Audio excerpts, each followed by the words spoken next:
नमस्कार साथियों, आप सभी का स्ट्राइड सन क्लास में तहे दिल से स्वागत करता हूं। तो आज फिर से आपको पॉलिटी के महारथन क्लास में दोबारा से तहे दिल से स्वागत है। तो चलिए देर नहीं करते हैं। पहले चैप्टर में आपका मतलब आपने आपको बताया था, पहले आपका है क्या लोकतंत्र में सत्ता की साझेदारी क्या है, और इसमें आपको मैंने एग्जाम्पल में श्रीलंका के बारे में बताया था। फिर आपको मतलब बताया था कि श्रीलंका में कैसे मतलब लोकतंत्र में सत्ता साझेदारी नहीं हुई, तो उसमें कैसे आपका उस देश का विकास जो आगे नहीं हो पाया।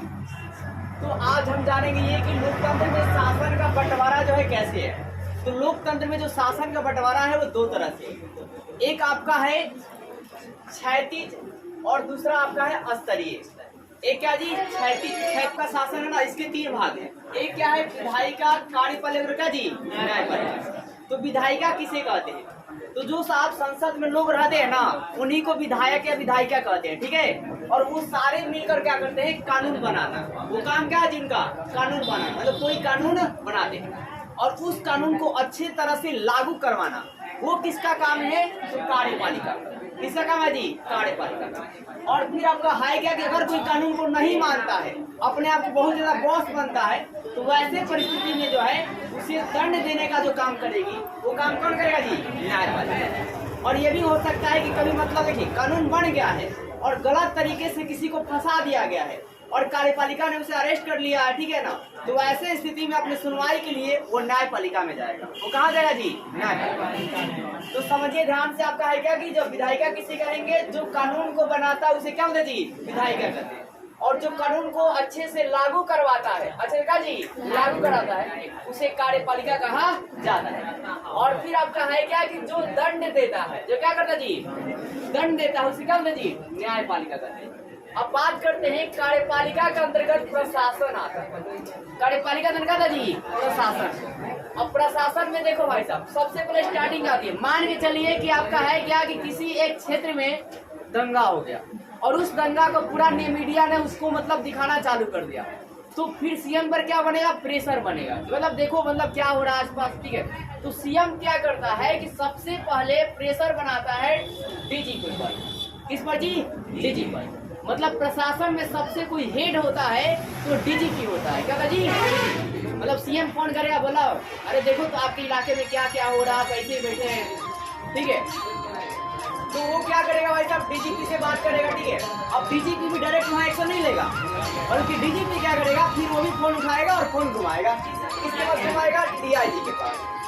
अब डीआईजी भी डायरेक्ट आपका एक्शन नहीं लेगा, सुनते रहे। डीआईजी का जी एक्शन आपका नहीं लेगा, बल्कि वो क्या करेगा, वो फोन में जी एसपी कहाँ जी, एसपी के पास। अब एसपी भी क्या करेगा कि वो भी नहीं जाएगा, वो भी फोन ही घुमाएगा साहब। वो किसके पास फोन घुमाएगा, एसआई या एसएचओ के पास। किसके पास जी, एसआई है क्या जी, एसएचओ। देखिए डीजीपी का मतलब होता है डायरेक्टर क्या जी, आपका जनरल ऑफ पुलिस। और आपका डीआईजी का मतलब क्या है, डिप्टी इंस्पेक्टर ऑफ जनरल। और एसपी का मतलब क्या होता है, सुप्रीमेंट क्या जी, सुप्रिंटेंडेंट ऑफ पुलिस। और डीएसपी का होता है डिप्टी सुप्रिंटेंडेंट ऑफ पुलिस। और एसएचओ का मतलब क्या जी, स्टेशन हाउस ऑफिसर। मतलब एसएचओ मतलब क्या था जी, एसएचओ मतलब स्टेशन हाउस ऑफिसर। जो मतलब स्टेशन के मालिक होते हैं ना, मतलब पुलिस स्टेशन के, उन्हीं को एसएचओ कहा जाता है। और उनसे थोड़ा कम पावर वाले कौन होते हैं, एसआई होते हैं। क्या था जी, एसआई, ठीक है। और एक होता है एएसआई, जो सिंगल स्टार का होगा। जो डबल स्टार का होगा वो आपका एसआई सिर्फ कहलाएगा, ठीक है। उसमें असिस्टेंट लग जाएगा, असिस्टेंट सब इंस्पेक्टर। और एसआई मतलब सिर्फ क्या होता है जी, इंस्पेक्टर, ठीक, सब इंस्पेक्टर। तब देखिए ये क्या करेगा, वहां जाएगा, देखेगा क्या क्या मीटर है। अगर मीटर बड़ा होगा तो फिर ये उल्टा एसपी का फोन करेगा, बोला आइए हमसे मैम वैसे समझा रहा है, ठीक है। अब इससे भी नहीं समझ आएगा, पूरा आदमी धरना में बैठा होगा, ठीक है। तो ये बुलाएगा किसको जी, डीआईजी को। अब बोला आइए हमसे भी नहीं हो रहा है। अब ये इनसे भी ना समझ आएगा, बोला चलो डीजीपी, मतलब लास्ट में बोला कि कंट्रोल बाहर, आउट ऑफ कंट्रोल है, तो लाठी चार्ज होगा, फल्ला ढीना मतलब कानून करेंगे, ठीक है। फिर भी नहीं होगा, तब जाएगा क्या जी, डीजीपी।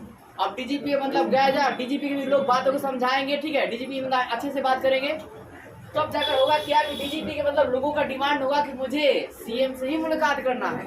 तो लोगों अगर डिमांड करेंगे सीएम ही चाहिए, तो सीएम को भी आना पड़ेगा। तो ये आपका है कार्यपालिका का काम। तो कार्यपालिका आप समझिए, कार्यपालिका तो क्या था जी, प्रशासन आता है। और प्रशासन में सबसे हेड कौन होता है? तो आप डीजीपी आ रखा। कौन होता है जी? डीजीपी। उससे छोटा कौन होता है? डीआईजी। और इससे कौन होता है जी? एसपी। और जो भी डीजीपी बने होते हैं ये सब आईएएस रैंक के अधिकारी होते हैं। किस रैंक अधिकारी जी? आईएएस रैंक के आईपीएस रैंक अधिकारी रहेगा तभी आप बोल सकते हैं।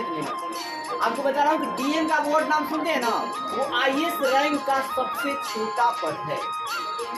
मतलब जो एक जिला का मालिक होता है, ठीक है, जिसको आप लोग क्या बोलते हैं जी? DM, district magistrate. तो आपका आईएएस रैंक में वो छोटा पद होता है, बाकी जो है सारे बड़े बड़े ही पद होते हैं। मतलब वो बढ़ते बढ़ते आपको सचिवालय तक आपको जो है जॉब जो है मिल सकती है। तो देखिए आप आएगा कि न्यायपालिका के अंदर देखिए अब इसमें क्या आता है, तो सबसे पहले लोअर कोर्ट आता है। क्या था जी? Lower court. तो लोअर कोर्ट में मान के चलिए आपने कोई केस कर दिया और फिर आप मतलब गलत नहीं है, तो आप अपने सुनवाई के लिए लोअर कोर्ट ने आपको सजा सुना दिया कि आपको 10 साल की सजा, तो आप अपने मतलब कुछ उसमें बोलने के लिए अपने सबूत के आधार पर आप लोअर कोर्ट से कहाँ जाएंगे? High court. कहाँ जाएंगे जी? High court. अब हाई कोर्ट भी मतलब उतना छानबीन नहीं किया, अगर बातें को उसको पसंद नहीं आया तो वो भी कहेगा चलिए 10 साल की सजा जो है फिर से होगी, ठीक है। अब यहाँ भी आपको संतुष्टि नहीं मिली, तब जाकर आप कहाँ जाएंगे? सुप्रीम कोर्ट में। कहाँ जाएगा जी? सर्वोच्च न्यायालय में जाएंगे। कहाँ जाएगा? Supreme court. और सुप्रीम कोर्ट ने अगर आपको मतलब सुनवाई कर दिया तो अच्छी बात है, नहीं तो इसके बाद सजा को आपको कम करने के लिए या माफ करने के लिए एक ही आदमी है, वो कौन है जी? राष्ट्रपति। कौन है जी? राष्ट्रपति। तो राष्ट्रपति जो है ना डायरेक्टली सजा को माफ नहीं करेगा, वो माहौल को देखेगा कि माहौल कैसा बन रहा है। मतलब क्या पूरे मीडिया में आपके प्रति आवाज बहुत ज्यादा है, क्या आप मीडिया के में आपके प्रति जो है मतलब बहुत ज्यादा आपके सपोर्टर हैं। बहुत ज्यादा अगर सपोर्टर होंगे तो राष्ट्रपति आपके हित में फैसला करेगा। अगर बहुत ज्यादा सपोर्टर आपके नहीं होंगे, मतलब अगर आप गलत हैं, आपकी तरफ से बहुत गलत इल्जाम लग चुके हैं, अब प्रूफ हो चुका है कि आप गलत है तो हैं और पूरी तरह से प्रचार भी हो चुका है, तो वैसे स्थिति में राष्ट्रपति भी आपकी सजा को माफ नहीं कर सकता।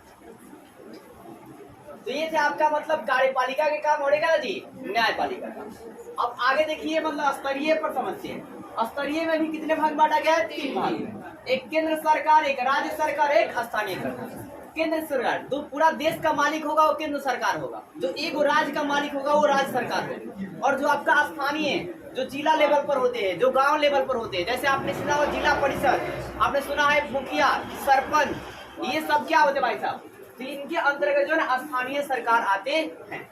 तो फिर समझिए केंद्र सरकार में क्या होता है, जो देश का मालिक होता है उसे केंद्र सरकार कहते हैं। जैसे कि भाई साहब पीएम, क्या जी? पीएम प्रधानमंत्री। और भारत के प्रधान इसमें आप डिटेल में लिख सकते हैं, जैसे भारत के प्रधानमंत्री कौन है जी? नरेंद्र मोदी। सब कुछ उन्हीं के हाथ में, पूरा सेंट्रल मतलब गवर्नमेंट की जो पावर है ज्यादातर उसी के हाथ में क्या जी होती है। केंद्र शासित प्रदेशों का भी जो मतलब पावर होता है ना, जो केंद्र शासित प्रदेश जो होते हैं, तो वहाँ भी जो दबदबा होगा वो किसका होगा? तो केंद्र सरकार का ही होगा। फिर राज्य सरकार क्या होगा? अपने राज्य में काम करेगी। क्या करेगा जी? राज्य में जितना मतलब काम होगा वो कहाँ करेगा जी? राज्य सरकार। अब राज्य सरकार में कौन होता है आप जानते हैं? सीएम होते हैं। कौन होते हैं? सीएम, चीफ मिनिस्टर होते हैं। और चीफ मिनिस्टर बिहार के कौन है जी? श्री नीतीश कुमार। और आगे देखिए स्थानीय सरकार की बात करते हैं, तो इसमें कौन आता है भाई साहब? जो स्थानीय लेवल पर काम करते हैं, जो सरकार स्थानीय क्षेत्र में काम करती है उसे स्थानीय सरकार कहा जाता है। जैसे कि जिला परिषद, मुखिया, सरपंच, वार्ड कमिश्नर इत्यादि। तो इनको है क्या? स्थानीय लेवल पर। एक और बात सुनिए, कहा जाता है कि अगर स्थानीय सरकार आपकी अच्छी है तो यकीन मानिए आपकी राज्य सरकार भी अच्छी हो जाएगी और साथ ही साथ केंद्र सरकार भी अच्छा हो जाएगा, क्योंकि विकास जो है ना गाँव से होता है, और गांव विकास करेगा तो भाई से क्या जी? देश विकास करेगा। ठीक है, तो अगर आपका है क्या, देखिए जितने भी आपका अगर मान लीजिएगा स्कूल में पढ़ाई मतलब कम हो रहा है, या कोई भी मतलब आपका है क्या कि राशन टाइम पर नहीं मिल रहा है, ये सारा जिम्मा जो है ना इन लोगों का है, जिला परिषद का, मुखिया का, सरपंच का, वार्ड कमिश्नर का, चेयरमैन का, ताकि हर चीज आपको आसानी से मिल पाए। लेकिन वो क्या करते भाई साहब? दिन भर एसी में बैठे रहते, आपको मिले या ना मिले उससे कोई फर्क है नहीं। क्योंकि देखिए उनका मतलब रूल है, एक दिन वो हाथ जोड़ेंगे 5 साल आपसे जोड़ेंगे। तो देखिए आपका एक और बात करते हैं। अब यहाँ देखिए भाई साहब, जो भी राज्य सरकार काम करेगी उसे सूची बनाया गया। सूची मतलब लिस्ट कि किनका किनका क्या काम है, ठीक है ना, किस सरकार की क्या काम है, इसके लिए सूची बनाया गया है। राज्य सरकार के लिए भाई साहब राज्य सूची बनाया गया है। क्या बनाया गया है कि हाँ आपका ये काम है, यहाँ से आप टैक्स ले सकते हैं, यहाँ से आप टैक्स नहीं ले सकते। फिर आपका है कि केंद्र सरकार के लिए भी सूची बनाया गया है कि आपके लिए ये लिस्ट है, आप इसी में से सारे काम जो है कर सकते हैं। तो देखिए केंद्र सरकार की जो काम की सूची है ना जी, उसे संघ सूची कहते हैं। उसे क्या कहते हैं जी? संघ सूची। और जो राज्य सरकार काम करती है उसे क्या कहते हैं जी? राज्य सूची। और दोनों को मिला दीजिएगा तो उसे कहा जाता है समवर्ती। ये भी आपके लिए इम्पोर्टेंट है कि समवर्ती सूची क्या है। तो सुनिएगा ध्यान से, संघ सूची और राज्य सूची को मिलाने से जो सूची बनती है उसे समवर्ती सूची कहा जाता है। और यहाँ पर देखिए केंद्र सरकार और राज्य सरकार दोनों को फैसला ले सकती है। दोनों क्या जी? फैसला सकती है। लेकिन बहुत ही अगर तत्काल प्रभाव हो, मतलब बहुत ही दिक्कतें हो, तो वहां पर ज्यादातर आपका है क्या कि किसका मान्य होगा? तो केंद्र सरकार का मान्य होगा। किसका मानेगा जी? केंद्र सरकार। राज्य सरकार को बर्खास्त कर दिया जाएगा, उसकी बातों को वहां पर आपका नहीं माना जाएगा।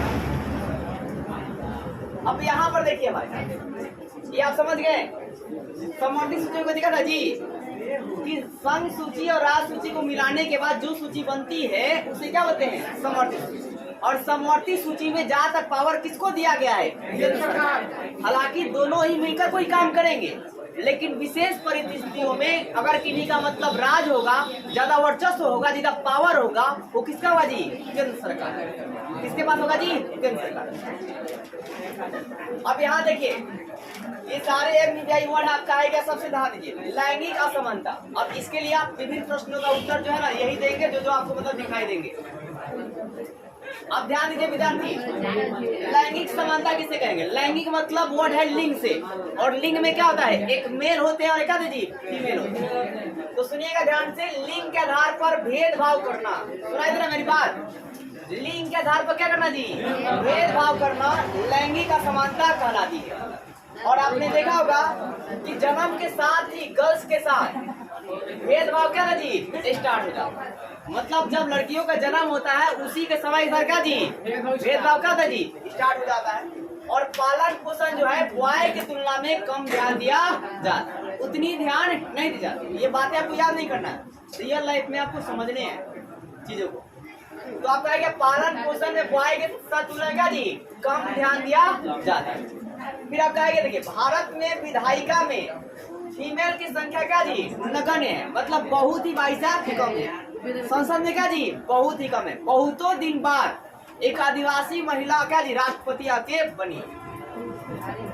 अब अगर देखिए अंततः विधायिका में क्या किया गया कि महिलाओं के सपोर्ट के लिए संरक्षण के लिए 33.5% का जी आरक्षण दिया है। तो ये आपका ऑब्जेक्टिव बन जाएगा कि विधायिका में महिलाओं के लिए कितना आरक्षण दिया गया है, तो 33.5% दिया गया। अब देखिए इसमें अपना विचार देखिए, अगर इस तरह का प्रश्न आता है तो ऐसे प्रश्नों में अपना विचार जरूर डालेंगे कि आपकी भेद क्या है। बड़े बड़े जब एग्जाम का लिखिएगा ऐसे में इसमें आपके ही विचार पूछी जाए तो क्या भाई साहब देखिए हमारा विचार क्या करते हैं, आप अपना विचार लिखिएगा। ठीक है, हमारा विचार ये साहब कि लड़की का लालन पोषण लड़के के समान ही करना चाहिए, जैसे आप लड़की का करते हैं जैसे का जी लड़के का। और कई पेरेंट ऐसा करते भी है, हमने देखा मतलब हमारे 9th क्लास में एक लड़की आती है और वो फीस जब देने आते हैं तो मतलब उन्होंने मतलब खर्चा करते थे। उन्होंने कहा कि मतलब हमारे पास तो बेटा नहीं है, मेरे पास तो बेटी ही है, और बेटी को ही मतलब ऐसे मतलब तैयार करना है ताकि लगे कि बेटा से कम नहीं। तो पूरा वो खर्चा करता है और बेटी को भी उतनी समझदारी से मतलब तैयारी करना चाहिए कि जब बाप इतना मतलब बोझ उठा सकता है तो हमें भी उठाना चाहिए।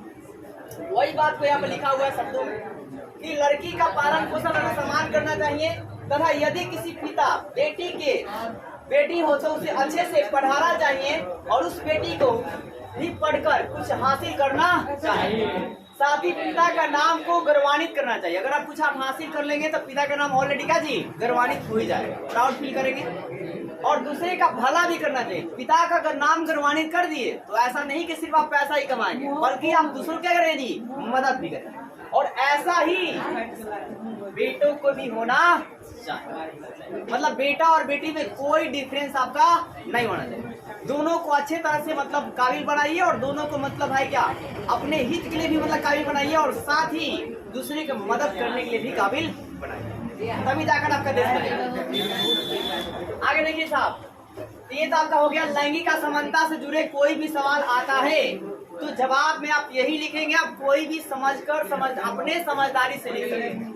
इसमें याद कुछ नहीं करना है भाई साहब। भाषा क्या जी लिंग के आधार पर भेदभाव करना क्या कहता जी लैंगिक असमानता कहलाता है।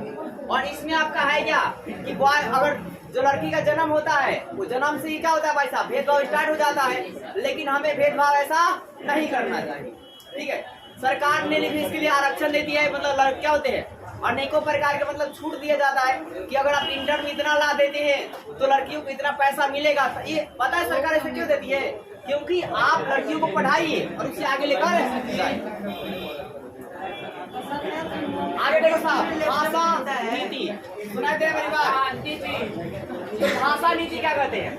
मतलब देखिए, जब आपका भारतीय संविधान बन रहा था ना जी, तो उसमें आपके देश में बहुत सारे धर्म के लोग रहते हैं, और बहुत सारे धर्म के लोग रहते हैं तो बहुत सारी भाषाएं भी बोली जाती है। अब है क्या कि भारतीय संविधान में कौन सी भाषा को रखा जाए और कौन सी भाषा को नहीं रखा जाए, इस चीज पर बहुत ज्यादा कंट्रोवर्सी है। तो फिर आखिरी कर में आपका है क्या कि मुख्य रूप से जो है हिंदी और अंग्रेजी को मान्यता दिया। हिंदी और अंग्रेजी में आपके भारतीय संविधान को लिखे, और उसके बाद है क्या कि सर्च किया गया तो भारत में 144 से ज्यादा भाषा बोला जाता है। इंडिया में क्या जी 144 से अधिक भाषा बोली जाती है, और भाषाओं को आदर भी किया जाता है। सारे भाषा क्या जी आदर करते हैं। क्या हम हिंदी का आदर नहीं करते हैं? हिंदी बोलते हैं, इंग्लिश का भी आदर करते हैं, आप भी करते हैं। अब आगे देखिए, भारत की भारत की क्या जी राष्ट्रभाषा नहीं है, इसलिए हमारे देश में कोई राष्ट्रभाषा नहीं है, क्योंकि बहुत सारे देश है उसका जी बहुत सारे राज्य है जिसमें अलग अलग भाषाएं बोली जाती है। अगर राष्ट्रभाषा एक बना दीजिएगा तो फिर से लड़ाई झगड़े स्टार्ट हो जाएंगे, तो इससे सत्ता में समझदारी नहीं कही जाएगी। तो आपका है क्या कि बल्कि राज्य भाषा है, बल्कि क्या जी राज्य भाषा क्या है भाई साहब? क्या जी हिंदी क्या है? क्योंकि बहुत मतलब एक सर्वेक्षण किया गया तो पता चला कि बहुत सारे राज्यों में क्या बोली जाती है हिंदी बोली जाती है, और बहुत ज्यादा जो आबादी है वो हिंदी ही बोलती है।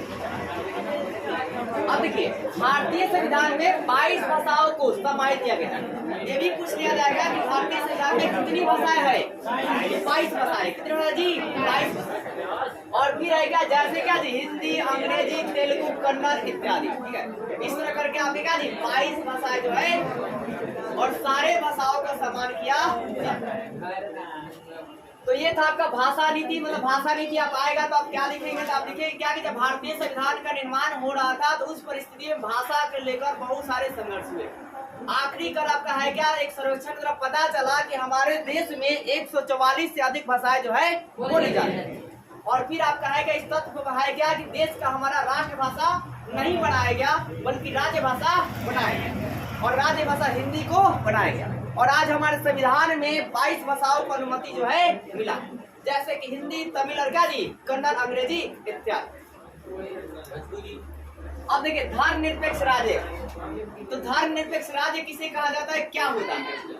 तो ध्यान दीजिएगा, जिस देश में सभी धर्म के लोग रहते हैं, जिस देश में का जी सभी धर्म के लोग रहते हैं और वे सभी धर्मों का आदर करते हैं, तो उसे धर्मनिरपेक्ष राज्य कहा जाता है या देश का। तो आपने क्या सुना कि जिस देश में सभी धर्म के लोग रहते हैं और सभी लोग सभी धर्मों का क्या करते हैं जी आदर करते हैं, तो उसे धर्मनिरपेक्ष राज्य कहा जाता है। और जैसे कि भारत एक क्या जी धर्मनिरपेक्ष देश है। बोले क्यों है भाई? क्योंकि इसमें हिंदू भी रहते हैं, मुस्लिम भी रहते हैं, सिख भी रहते हैं, ईसाई भी रहते हैं। एक गाना भी है, हिंदू मुस्लिम सिख ईसाई चारों भाई। और आगे देखिए जैन भी रहते हैं, जैन अनुयायी भी रहते हैं, और क्या जी बौद्ध अनुयायी भी रहते हैं। और अनुच्छेद 15 में कहा गया है कि किसी भी धर्म और जाति और वंश इत्यादि के आधार पर भेदभाव करना दंडनीय अपराध है। दंडनीय का जी अपराध है। अगर आप कास्ट को लेकर भेदभाव करते हैं, अगर आप जात को लेकर भेदभाव करते हैं, अगर आप वंश को लेकर भेदभाव करते हैं, अगर आप धर्म के नाम पर भेदभाव करते हैं, तो ये क्या जी अपराध है। अब आगे देखिए भाई साहब, भारत में एक क्या जी धर्मनिरपेक्ष क्या जी देश है, और इसके लिए संविधान में अनेकों प्रकार के नियम बनाए गए। अब क्या क्या नियम बनाए गए ये देखिए, संविधान में हर व्यक्ति नागरिक क्या जी स्वतंत्र, संविधान में हर नागरिक क्या जी स्वतंत्र है, और उसे जो मन करेगा उस धर्म को अपना सकता है। अगर कोई हिंदू है तो मुस्लिम धर्म अपना सकता है, अगर कोई हिंदू है तो जैन अनुयायी बन सकता है, अगर कोई हिंदू है तो बौद्ध अनुयायी बन सकता है। मैं खुद मौत की तरह रहना पसंद करते हैं। आप कहेंगे देखिए, तो भारत में नागरिक स्वतंत्र है और किसी भी धर्म का स्वीकार करते हैं। और आप कहेंगे संविधान के अनुसार धर्म के आधार पर भेदभाव क्या जी नहीं करते। बहुत धर्म इसलिए मतलब आपका बेहतर है भाई साहब, क्योंकि मतलब क्या होते हैं उसमें किसी भी धर्मों को इज्जत तरीके से नहीं देखी जाती है, और ना ही उनके ऊंच पावर में भी अगर वो आ जाएंगे ना तो भी अपनी पावर को नहीं पेश करेंगे, और नीचे भी रहेंगे तो भी अपने आप को नहीं बदलाएंगे कि मैं नीचे। अब आगे देखिए, संविधान से स्पष्ट लिखा गया है कि भारत का कोई धर्म नहीं, भारत का जी कोई धर्म नहीं है, इसलिए आप धर्म के नाम पर मत लड़िए, बल्कि पॉलिटिशियन ऐसे भड़काऊ बयान देते हैं जिससे आप धर्म के नाम पर लड़ जाते हैं और उनका काम जो है बन जाता है। अब देखिए, बात करते हैं साहब सामाजिक विभाजन या भारत में जातिगत असमानता। क्या जी सामाजिक विभाजन है भारत में, क्या जी जातिगत असमानता। तो सबसे पहले सामाजिक विभाजन को समझ लीजिए। समाज जो आपका बटा किस आधार, तो समाज जो है गरीब अमीर के आधार पर बटा हुआ है आपका, समाज जाति के नाम पर बटा हुआ है, समाज क्या जी धर्म के नाम पर बटा हुआ है, और इस धर्म का जो है जाति का है और गरीब अमीर का जो फायदा है बड़े नेताओं हमारे साथ क्या जी उठाते हैं, और ऐसे ऐसे भड़काऊ बयान देते हैं कि गरीब जो है अमीर से नफरत करने लगता है। आप कहा क्या कि हिंदू धर्म के लोग मुस्लिम धर्म से नफरत कर लेते हैं, मुस्लिम धर्म के लोग क्या जी हिंदू धर्म से नफरत करते हैं, और ऐसे करके अहिंसा बहुत ज्यादा हो जाती है और बहुत बड़े वोटों से क्या फायदा जी जाते हैं, और फिर आप ही पे राज करते हैं। तो इसलिए जब भी आप वोट दें इस चीज का ख्याल रखें कि ना जाति के नाम पर ना ही धर्म के नाम, बल्कि जो आपको इच्छा करे उस आधार पर कीजिए। अभी हाल ही में मैं मतलब आज एक न्यूज देख रहा था, तो रवीश कुमार आप जानते हैं कि सबसे बेहतरीन पत्रकार है, उन्होंने कहा कि इलेक्शन से 2 महीना पहले आप टीवी देखना और मोबाइल पर न्यूज देखना बंद कर दीजिए और उसके बाद आप वोट दीजिए। क्यों ऐसा उन्होंने क्या कहा, आपकी माइंड उनके तरफ अट्रैक्ट नहीं होगी, आपको जो सोचने के बाद अच्छा लगेगा उन्हीं का, इसलिए और उन्होंने अच्छा भी बात कहा। अब आगे ध्यान दीजिए, भारत में जातिगत असमानता की बात करते हैं। तो भारत में देखिए भाई साहब, जाति में ना कोई उच्च जाति वाला है, कोई क्या दी जाति, और ऐसा भाई साहब पॉलिटिशियनों ने क्या किया, आपको बांट दिया। वास्तविकता मैंने आपको बताया था कि जाति मतलब तो कुछ होता नहीं है, लेकिन आपको मैं फिर से एक बार रिपीट कर देता हूँ कि मतलब मैं भगवान कृष्ण के द्वारा क्या कहते हैं कि कोई भी इंसान अगर क्या करता है जी युद्ध लड़ता है और दूसरे की रक्षा करता है, तो वो हर व्यक्ति क्या होगा क्षत्रिय कहलाएगा, चाहे वो किसी भी कुल का क्यों नहीं। इसी प्रकार कोई व्यक्ति बहुत ज्यादा पढ़ा लिखा है, महारथी हासिल किया हुआ है और वो यज्ञ कराता है और यज्ञों के माध्यम से दूसरे का भला कर देता है, तो उसे ब्राह्मण कहा जाता है। और कोई भी व्यक्ति वो व्यापार करता है और व्यापार के माध्यम से भी भला करता है, हर चीज में भला होना चाहिए, सेवा करता है, तो उसे हम क्या कहते हैं जी वैसे। और कोई व्यक्ति आपका सेवा करता है और सेवा के माध्यम से ही पैसा उसे कमाता है, तो उसे हम क्या कहते हैं जी शूद्र का। लेकिन इस चीज को मतलब आप लोग समझ नहीं पाते और आपस में ही लड़ जाते हैं। तो भाई साहब देखिए, जाति के नाम बुरुज में संघर्ष ज्यादा होती है और जिसमें भी संघर्ष ज्यादा होगा विकास क्या होगा जी। अगर आप जाति के नाम में लड़ते रहिएगा तो आपका ही गांव आगे जल्दी नहीं बढ़ पाएगा। इसलिए आप जाति सिंह के नाम से आगे निकलिए, धर्म के नाम से आगे निकलिए और मिलजुल कर आइए और मिलजुल कर आगे तरफ बढ़िए। अब आगे बात करते हैं दोस्तों सांप्रदायिकता। तो सांप्रदायिकता क्या है, क्या एक विशेष नहीं ध्यान दीजिए, फोटोवा दिखाना है,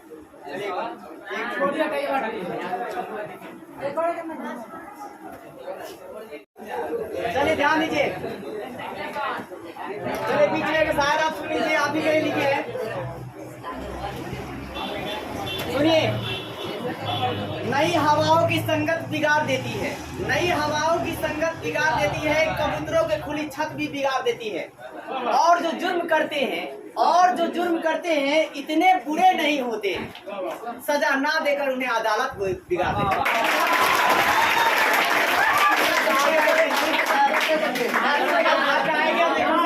सांप्रदायिकता की बात करते हैं, एक विशेष धर्म के लोग जो है ध्यान दीजिए, एक विशेष धर्म के लोग समुदाय का निर्माण करते हैं। एक विशेष धर्म के लोग क्या करते हैं जी समुदाय का, जैसे मान लीजिए हिंदू धर्म के लोग हैं, तो वो लोग क्या करते जी, एक समुदाय का निर्माण करते। बात समझिए, जैसे मान के चलिए आपका है क्या कि धर्म है और हिंदू धर्म है, और उसमें क्या हुआ कि एक दल बन गया, समुदाय बन गया, जैसे कि बजरंग दल, और उसी में से जो रूढ़िवादी होंगे वो आगे निकलेंगे और वही निकलकर नेता में भाग लेंगे। अब देखना ऐसा ही चलता है और लोग उन्हीं को सपोर्ट करते हैं, और वही आपके मतलब क्या बोलते हैं, आप हिंदू हो चाहे हिंदू, उनको कोई फर्क नहीं पड़ता, आपको कुचल डालेंगे, याद रखिए। तो इसी चीज को आपको मतलब सांप्रदायिकता समझाना चाहती है कि है क्या कि एक विशेष धर्म के लोग जो है समुदाय का निर्माण करते हैं तथा यह समुदाय सांप्रदायिकता, सुनिए, सांप्रदायिक राजनीति को क्या जी, जन्म देती है तथा इस घटना को ही सांप्रदायिकता कहा जाता है। अब सांप्रदायिकता के कारण समझिए, सांप्रदायिकता क्या क्या कारण थे वैसा होने का। सबसे पहले देखिए स्टार्टिंग जर्नी कहाँ से है, तो अंग्रेजों ने स्टार्ट किया। अंग्रेजों ने फूट डालो राज करो नीति के द्वारा सांप्रदायिकता क्या बीज को बो दिया। उन्होंने भाई साहब इस तरह का बीज बोया भाई साहब कि आप धर्म के नाम पे ही लड़ेंगे, समुदाय बना बनाकर, ठीक है। फिर वो अपने धर्म को एक दूसरे से भाई साहब देखिए श्रेष्ठ समझना। अगर आप एक धर्म से दूसरे धर्म से श्रेष्ठ समझते हैं तो ये भी सांप्रदायिकता है और इससे भी आपका देश जो है पीछे जाए। अगर आप हिंदू धर्म को हैं तो हिंदू धर्म को बड़ा मत मानिए, आप बाकी धर्मों को भी एक समान जो है मानिए, सभी धर्मों को एक समान मानना चाहिए। अगर आप अपने धर्म को ही बड़ा मानते हैं तो ऐसे में सांप्रदायिकता होगी और वहाँ पर जो है कंट्रोवर्सी होगा ही और अहिंसा जो है जरूर होगा। अब देखिए सांप्रदायिकता का कारण क्या है, अब शिक्षा भी है। अब जो भी गुट बनाते हैं आप मैक्सिमम देखेंगे कि आज जिनके पास काम है और जो जॉब कर रहे हैं क्या वो गुट में कभी जा सकते हैं? नहीं। जो पढ़े कम है, जो वैसा शिक्षित है, वो लोग गुटवारी टाइप के रहेंगे और उनके थोड़ा भी नेता भड़काऊ बयान देंगे और वो क्या करेंगे, गुटों का निर्माण कर लेंगे और वैसे उसी नेता का वोट जो है दे देंगे। फिर आप कहा क्या नेताओं के का जी भड़काऊ बयान भी सांप्रदायिकता के कारण सुना जी। और नेताओं का जो भड़काऊ बयान है ना वो ज्यादातर किन पे असर पड़ती है, जो अशिक्षित होते हैं। इसलिए समाज को भाई साहब ज्यादा शिक्षित होना चाहिए और वोट जो है पढ़े लिखे लोगों को ही देना चाहिए।